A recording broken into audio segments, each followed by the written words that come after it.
समय पहले अन्य नेता भी गए। जब तक हम वहां पहुंचे, उस लड़की की मां नेताओं के आने जाने से गुस्से में थी। हाँ? सुन लीजिए, सुनिए, किसी की पीड़ा का मजाक नहीं उड़ाते। कोई भी हो, किसी की पीड़ा का मजाक नहीं उड़ाते। आप संसद में बैठे हैं, निशिकांत जी आप बना रहे हो। जब तक हम वहां पहुंचे, उस लड़की की मां नेताओं के आने जाने से गुस्से में थी। किस लिए आए हो? उसने आईसीयू के दरवाजे के बाहर खड़े होकर हमें पूछा। हमारे सामने कांपते हुए हाथ जोड़े कहने लगी कि धन्यवाद, आप आए हैं, ठीक है, मगर मुझे किसी से नहीं मिलना, मुझे किसी से बात नहीं करनी। महोदय, उस मां की पीड़ा से उसका पूरा शरीर कांप रहा था, लेकिन उसने दृढ़ आवाज में कहा, सुबह से बड़े बड़े लोग यहां आ रहे हैं, एक के बाद एक वीडियो बना रहे हैं। वह भी आए जिन्होंने मेरी बेटी का ये हाल किया है। किस लिए? उसने हमसे पूछा। किस लिए? मेरी बेटी की बलि तो चढ़ गई है, लेकिन उसे कुछ भी हो जाए तो मैं उसके लिए अपने आप लड़ूंगी। मुझे किसी की मदद नहीं चाहिए, मैं अकेले लड़ लूंगी। महोदय, शायद मुझे यहाँ खड़े होकर सबके सामने ये बात नहीं कहनी चाहिए, मगर उस माँ की गुहार ने मुझे शर्मिंदा किया। उसके दिल के टूटने की वो आवाज़ जो अस्पताल की दीवारों से में गूंज रही थी, मेरे मन में अभी भी गूंज रही है। इसलिए उस माँ की इजाज़त लिए बिना मैं आपके द्वारा आदरणीय प्रधानमंत्री महोदय जी और आदरणीय गृह मंत्री महोदय जी से पूछना चाहती हूँ कि क्या ज़रूरत थी एक मासूम बच्ची पर इस तरह दमन करने की? क्या ज़रूरत थी उन छात्रों पर आंसू गैस चलवाने की, उन पर लाठियां बरसाने की, उन पर वाटर कैनन्स चलवाने की? क्या ज़रूरत थी उन नौजवान लड़कियों को जलील करते हुए उनके कपड़े फाड़ने की, उनको बेरहमी से गंदी तरह पिटवाने की? देश के युवाओं पर पैलेट गन्स और AK-47 चलवाने की क्या आवश्यकता थी? क्या वे आतंकवादी थे?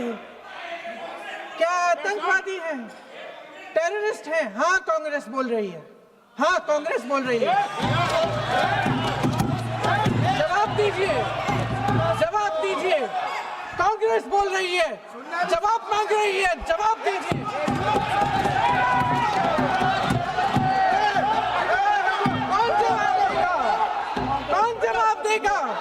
गृह मंत्री जी जवाब देंगे।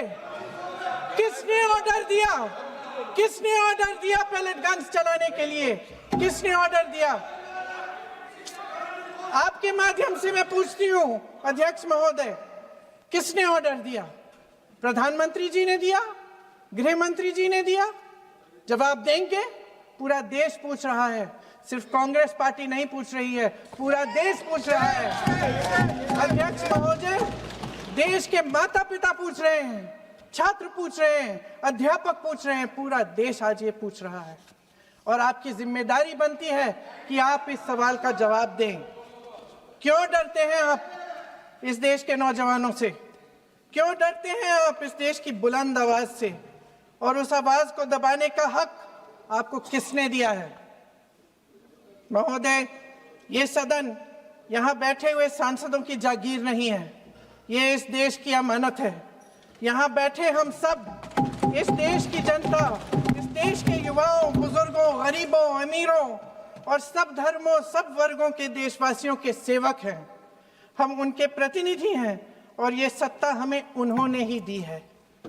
इस देश का संविधान हमारी सर आंखों पे, इस देश का लोकतंत्र सर्वोपरि है, इसे ध्वस्त करना पाप है।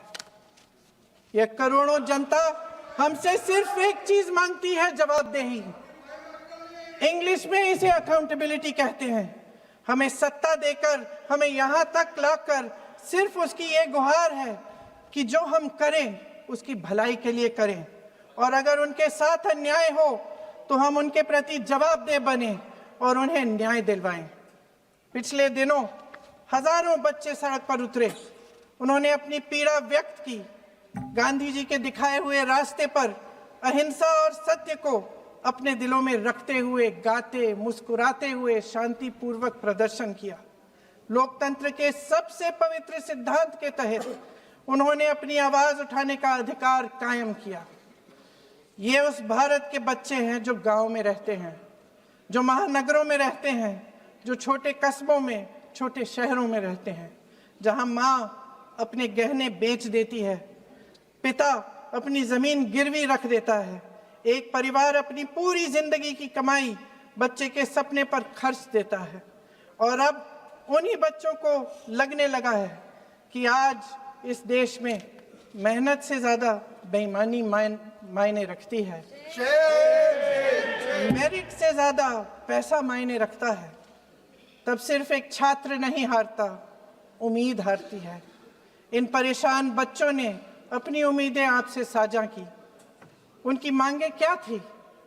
कि पेपर लीक करके उनके साथ जो बार बार अन्याय किया जा रहा है उस पर कार्रवाई की जाए, कि जो सिस्टम उनके भविष्य को कुचल रहा है उसे सुधारा जाए, कि जो माफिया उन्हें घेरे हुए है उसे हटाया जाए, कि जिस मंत्री के कार्यकाल में यह सब हुआ वह इस्तीफा दे, कि उन पर बर्बरता करने वालों पर कार्रवाई की जाए और उसके लिए माफी मांगी जाए। बस यही उनकी मांग थी ना, कि जो शिक्षा और स्वतंत्र अभिव्यक्ति का अधिकार उन्हें संविधान ने दिया है उसे कायम रखा जाए। महोदय, हमारे एजुकेशन सिस्टम में कुछ समय से बहुत खामियां भर चुकी हैं। बच्चों पे जो प्रेशर डाला जाता है उसकी वजह से सैकड़ों बच्चों ने आत्महत्या कर डाली है। उससे भी ज्यादा बच्चे डिप्रेशन में डूब रहे हैं। परिवारों पर बच्चों को पढ़ाने लिखाने के लिए घूस, capitation fees, tuition fees, coaching fees आदि के घिनौने दबाव हैं। लोन लेने पड़ते हैं, सामान बेचना पड़ता है और उसके बावजूद कोई गारंटी नहीं कि उनके बच्चों के भविष्य मजबूत बन पाएंगे, क्योंकि बेरोजगारी चरम पे है। इस सरकार ने रोजगार पैदा करने वाले सभी सेक्टर्स को लगातार कमजोर किया। एग्जामिनेशन सिस्टम खुद फेल हो गया है। पिछले दशक में 152 पेपर लीक हुए, 750 करोड़ छात्र प्रभावित हुए, मगर एक भी दोषी, एक भी माफिया को सजा नहीं।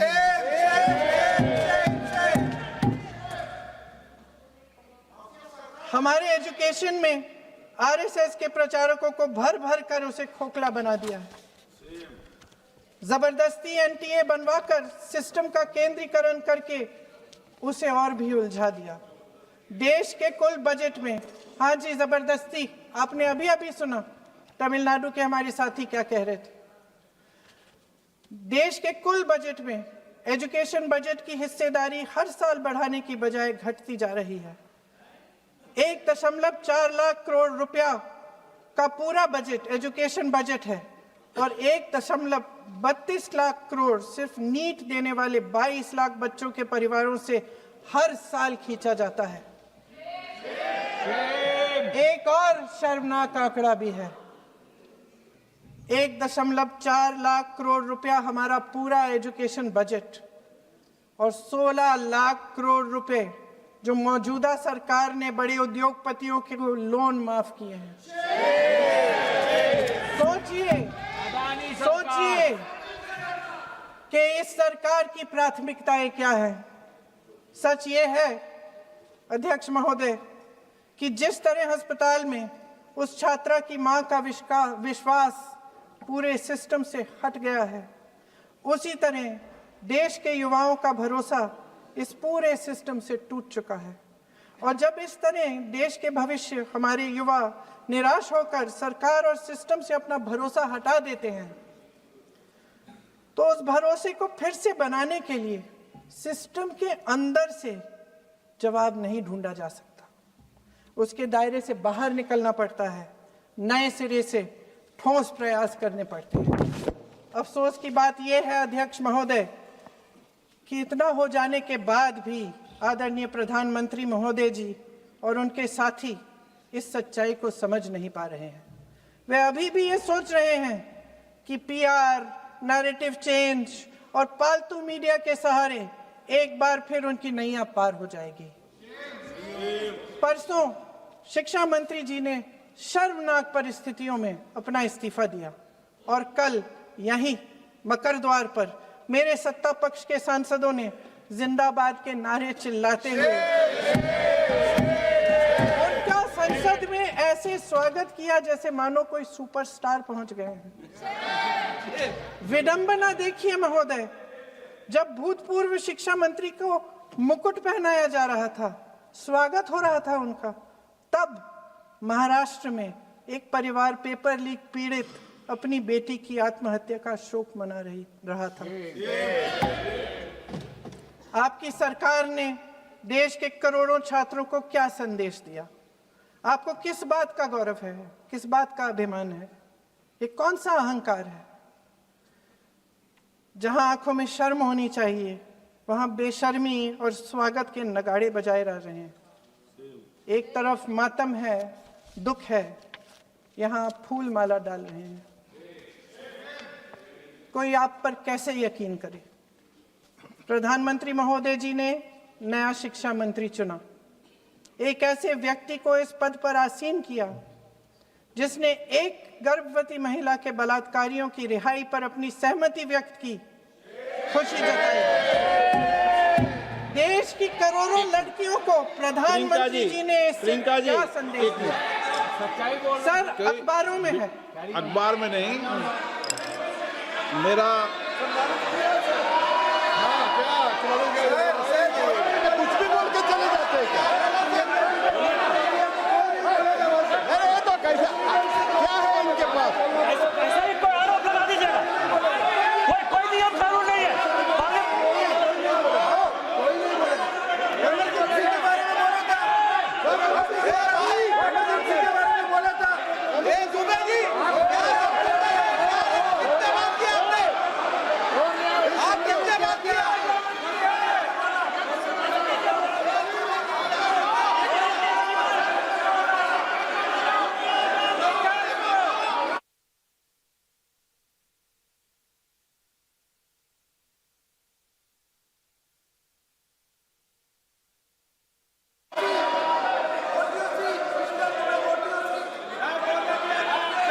अध्यक्ष महोदय जी, जो श्रीमती प्रियंका वाड्रा गांधी जी बोल रही थी, तो बीच में उनके वहाँ से भी टोका टोकी पहले भी हुए, हमारे यहाँ से भी हुए थे।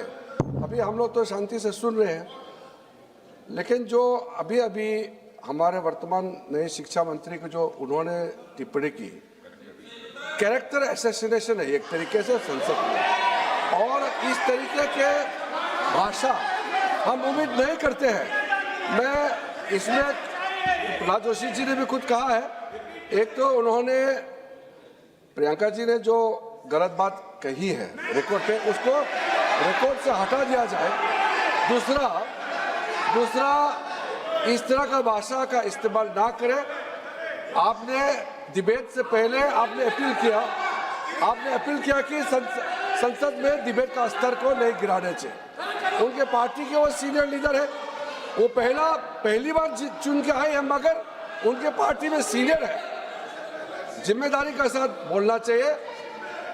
अगर पूरा ऑथेंटिकेट नहीं कर सकते हैं तो मैं ये मानता हूं कि उनको क्षमा मांगना चाहिए सदन से।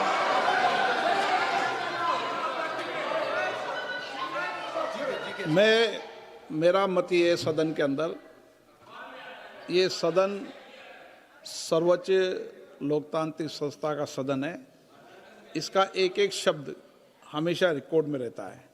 मैं माननीय सदस्य से आग्रह करूंगा कि बिना तथ्यों के हमें इस तरीके के सदन के पटल पर बात नहीं होनी चाहिए।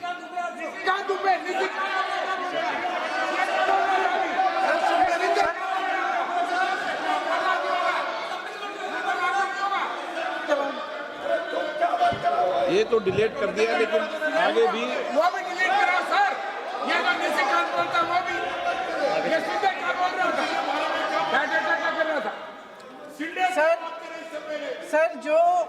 प्रहलाद जोशी जी ने बिल्किस बानो के बलात्कारियों की रिहाई पर जो बयान दिए, उसका प्रमाण मैं आपको दे दूंगी, मैं भेज दूंगी।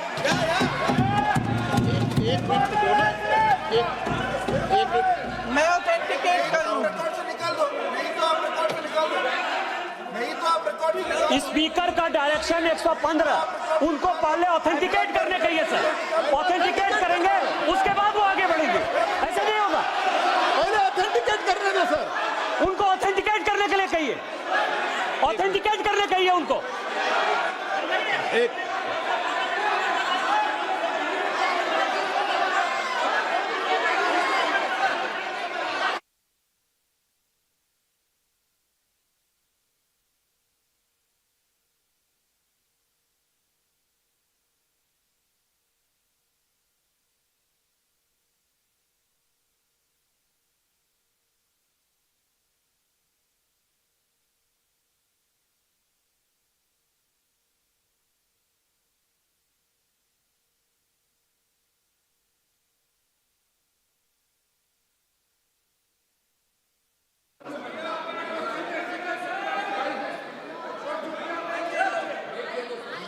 आप उनको बोलने दो, आप मत करो डिस्टर्ब। मैं एक विषय बता दूं, एक मिनट बताऊं।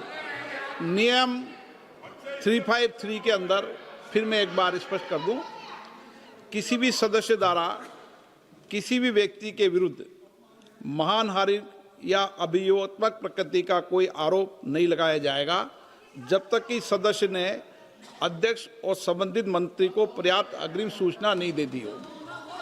यह व्यवस्था है।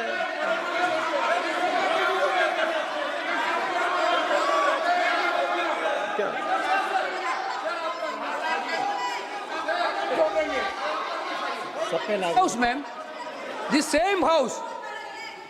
Honorable Shrikant Bey told, still that is in the record about Indira Gandhi ji. Still that is in the record. Still that is in the record. Sir, you are not removed, sir. बोलो, आप भी बोल लो। Sir, केसी वेणुगोपाल जी ने जो नाम लिया है और मैं नेहरू जी के बारे में जो बात कहा है मैंने सर, मैं उस पर कायम हूं और मैं किताब जो है ऑथेंटिकेट करने के लिए तैयार हूं। अय्याज थे नेहरू, अय्याज थे। मैं फिर दोबारा रिपीट कर रहा हूं, आई एम अगेन रिपीटिंग। यही फैक्ट है और मैं किताब में ऑथेंटिकेट करके दे रहा हूं। I am authenticating that book.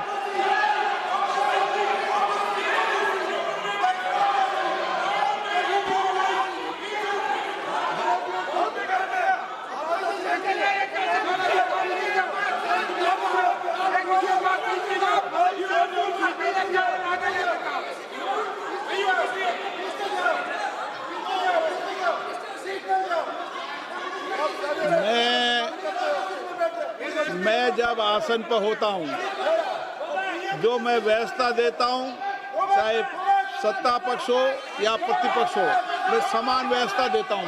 मैं जब आसन पर होता हूं,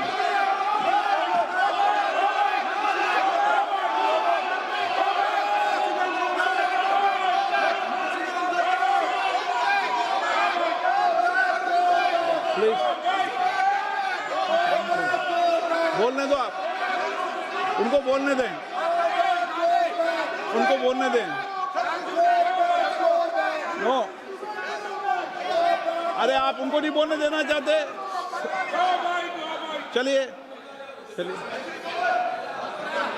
114 please sir sir sir Priyanka ji को ऑथेंटिक करना चाहिए, ऑथेंटिकेट करना चाहिए। और जो मिस इन्फॉर्मेशन कर रहे हैं, नहीं तो मिस इन्फॉर्मेशन के लिए कार्रवाई करना चाहिए सर। ये क्या कुछ भी बोल के चल सकते हैं क्या? और procedure for the minister the correcting the mistake 114 में अगर वो आपने जो रूल का जिक्र किया 353 में, मुझे कोई नोटिस नहीं दिया है, मैं इधर प्रेजेंट हूँ और मैंने ऐसे कैसे बिना ऑथेंटिकेशन बोल सकते हैं, मुझे बिना नोटिस दिए हुए। इसलिए मैं इसको खंडन करता हूं और उसको एक्सपेल करना चाहिए और उनको माफी मांगना चाहिए।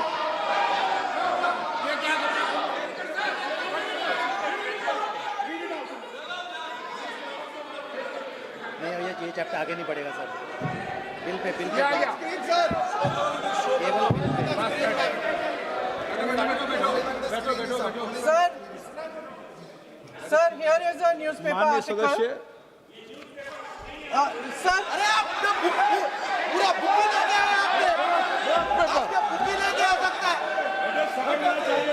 sir, written by a respected माननीय journalist. सदस्य, I will authenticate using this, sir. आप माननीय सदस्य प्लीज इसको छोड़ दें।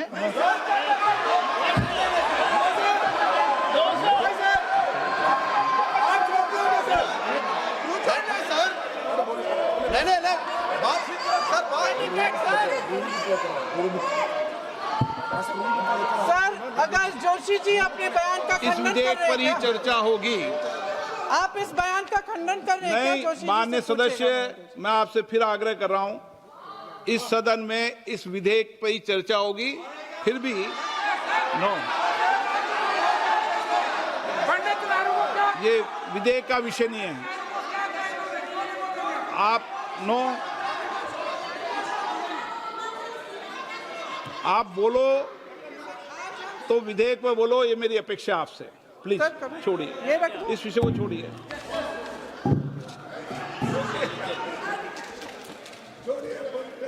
आज हम सदन पटल पर एक ऐसे विधेयक में संशोधन पर डिबेट कर रहे हैं जो 2024 में पारित हो चुका था और इसमें मुख्य संशोधन यही है कि पेपर लीक के अन्य अपराधों के लिए सजा बढ़ाई जाएगी। मगर जब से ये विधेयक पारित हुआ तब से अब तक इस सरकार ने एक भी अपराधी को सजा नहीं दी। आपने देखा है कि कल और परसों से फेस रिकॉग्निशन द्वारा प्रदर्शन करने वाले बच्चों के नाम और पते सार्वजनिक किए जा रहे हैं, मगर यही काम पेपर लीक करने वाले अपराधियों के लिए अभी तक नहीं किया गया। ना इस विधेयक में पेपर लीक रोकने के कोई ठोस कदम है। इससे देश के युवाओं का भरोसा कैसे बनेगा? अध्यक्ष महोदय, आदरणीय प्रधानमंत्री महोदय जी को आपके माध्यम से मैं कहना चाहती हूं कि शायद उन्हें अपने सलाहकार बदलने चाहिए। वे असलियत से एकदम टूट चुके हैं। नई नई कमेटियां बनाने से काम नहीं चलेगा। उनका अध्यक्ष चाहे कोई भी हो। राधा कृष्ण कमेटी भी व्यवस्था में सुधार लाने के लिए बनी थी। आज तक उसकी एक सिफारिश लागू नहीं हुई है और इस नई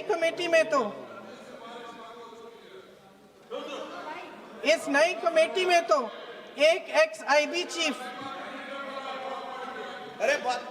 फिर चिल्लाएंगे, एक एक्स-आईबी चीफ, एक आईटी कंपनी के मालिक और एक गौमूत्र के विशेषज्ञ भी हैं।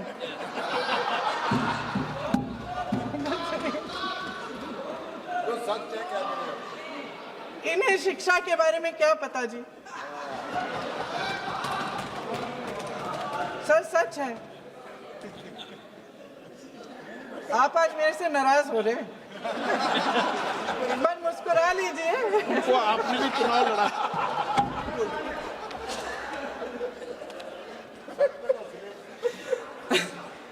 सर, फास्ट ट्रैक कोर्ट्स का रिकॉर्ड पहले से ही बहुत खराब है। वैसे भी कल की सुनवाई में सीबीआई का वकील पेश ही नहीं हुआ। संसद में विपक्ष को दोषी ठहराने से, खोखले राजनीतिक खेल खेलने से काम नहीं चलेगा। आप जेन जी का भरोसा वापस जीतना चाहते हैं तो नए नए एंगल से अपने फोन से नए नए वीडियो बनाने से नहीं होगा।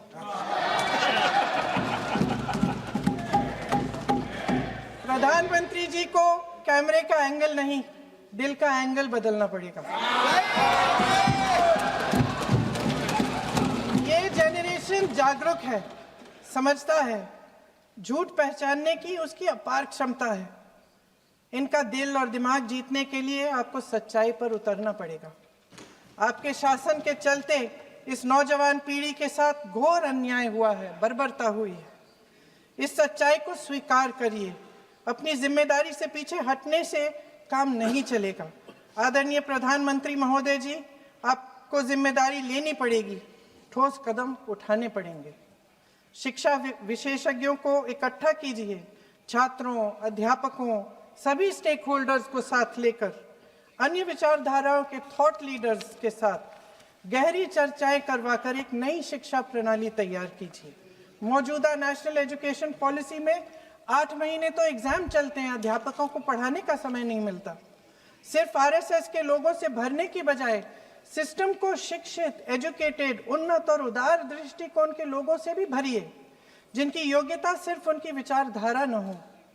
रोजगार पैदा करने के सख्त कदम उठाइए, इस पर फोकस करिए। मेडिकल कॉलेजेस की संख्या बढ़ाइए, चिकित्सा शिक्षा का विस्तार कीजिए, ताकि ये बच्चे जो मेहनत कर कर के भी अपने भविष्य नहीं बना पा रहे हैं, एक उज्जवल भविष्य का सपना देख पाए। अध्यक्ष महोदय, छात्रों को सड़क से हटाया जा सकता है, लेकिन उनके सवालों को नहीं।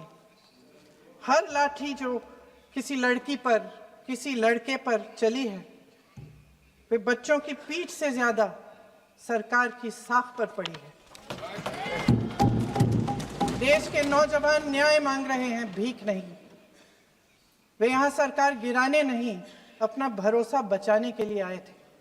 अध्यक्ष महोदय, आपके माध्यम से मैं सरकार को कहना चाहती हूँ, अपनी साख बचाइए, अपनी नीयत ठीक करिए, अपनी अकड़ का इलाज कीजिए, अपने वादों पर अमल कीजिए। आपके शासन में हमने बड़ी बड़ी चोरियां देखी हैं। चुनाव में वोटों की चोरी, राम मंदिर में चंदा की चोरी, आपके उद्योगपति मित्रों द्वारा देश की संपत्ति की चोरी, किसानों की जमीन की चोरी, लेकिन सबसे बड़ी चोरी, हाँ ठीक है, सबसे बड़ी चोरी तब हुई। कहिए, बोलिए।